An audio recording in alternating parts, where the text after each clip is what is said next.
न्यायालयानं अजून काय स्पष्ट निर्णय दिलेला नाहीये आणि त्या निर्णयाची आम्ही प्रतीक्षा करायला लागलो.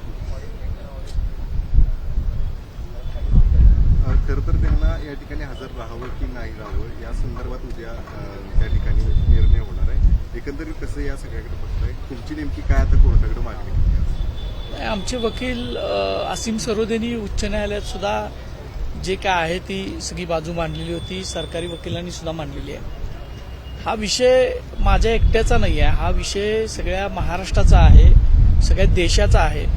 छत्रपती शिवाजी महाराज, संभाजी महाराज यांच्याबद्दल जी विकृत आणि घाणेरडी वक्तव्य केलीत त्याच्याबद्दलचा आहे आणि महाराष्ट्रातलाच एक व्यक्ती अशा पद्धतीची वक्तव्य करतो आणि परत तो लपून राहतो इतके दिवस.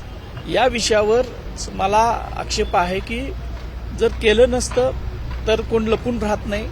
मी माझा मोबाईल दुसऱ्या दिवशी पोलिसांच्याकडे हजर केला, जसाच्या तसा, डाटा वगैरे काही इरेज न करता. आणि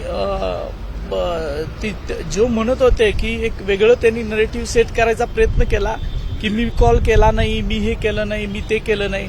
पण आज ज्या वेळेला हा सगळा फोन पोलिसांच्याकडे गेला त्यावेळेला डाटा इरेज करून दिला गेला.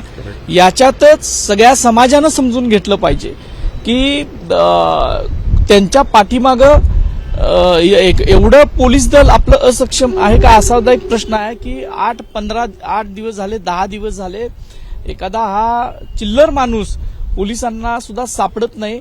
आणि माझी पहिल्यापासूनची धारणा आहे की माननीय मुख्यमंत्री हे शिवप्रेमी आहेत, सगळे उपमुख्यमंत्री शिवप्रेमी आहेत. काल सुद्धा तिने अनेक घोषणा केल्या शिवाजी महाराज, संभाजी महाराजांच्या बाबतीत, आणि ज्यांनी घाणेरडे विधाने केलेत त्यांना त्यांनी तातडीनं कारवाई करायला पाहिजे. महाराष्ट्रात म्हातारी मेल्याचं दुःख नाही, काल सोकवता कामा नये, अशी जी एक म्हण आहे ती होता कामा नये. एवढंच माझे याच्याबद्दल म्हणणं आहे. अंतरिम जामीन होता तो आज त्याची मुदत संपली, आता कोणत्याही क्षणी त्याला अटक होऊ शकते. पोलिसांनी हे धाडस दाखवावं, काय वाटते? नाही, याच्याबद्दल न्यायालयात जे काय होईल ते बघता येईल. पण माझं महाराष्ट्रातल्या सगळ्या महाराष्ट्रातल्या लोकांना, देशभरातल्या लोकांना एक आव्हान आहे की तुम्ही जी प्रवृत्ती आहे आणि एखाद्या प्रवृत्तीला कशा पद्धतीनं पाठीमागं सुद्धा घातलं जाऊ शकतं याचं उदाहरण आता महाराष्ट्रात चाललंय. एवढंच मला म्हणायचं आहे. याच्यावर मुख्यमंत्र्यांनी तातडीनं निर्णय घ्यावेत, कारवाई करावी. जरी हे प्रकरण न्यायालयात असलं तरी आपल्याला सगळ्यांना माहित आहे की कशा पद्धतीनं कारवाई करता येते.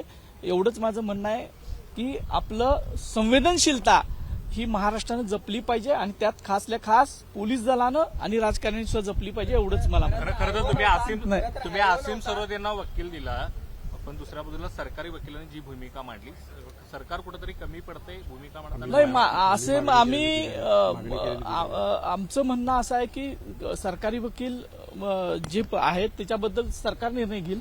मला ज्यांच्यावर विश्वास आहे अशा मी वकिलांना माझं वकीलपत्र दिलं. एवढंच म्हणायचं. चला. एबीपी माझा, उघडा डोळे बघा नीट.